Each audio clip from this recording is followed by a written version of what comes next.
Welcome to Pindar Poetry. We hope you learned something new. You start by locking goals and sources. Decide what problem the synthetic data must solve and which metrics matter. Once done, map the schema precisely, field names, types, ranges, null rates, because consistency prevents downstream surprises.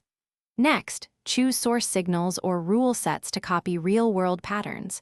Make sure to record class imbalance and correlations. Begin generating a small pilot batch now so you can validate assumptions quickly and iterate without wasting time on full-scale production. You now implement the generator. Pick rule-based, probabilistic samplers, or train a GAN/flow depending on label complexity and fidelity. While building, explicitly model correlations and temporal behavior so samples reflect realistic joint distributions. Inject controlled noise and edge cases to improve robustness. Once trained or coded, create scalable pipelines with batching and deterministic seeding, and apply privacy transforms if needed. Make sure to validate generated label balance and feature drift against. You finish by validating thoroughly.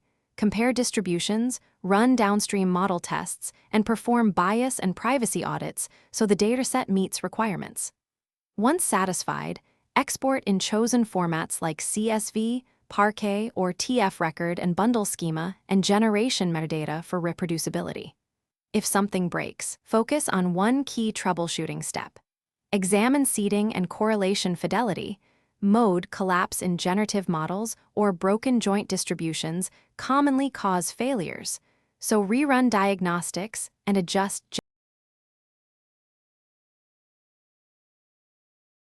Thanks for watching. Consider subscribing if we helped you.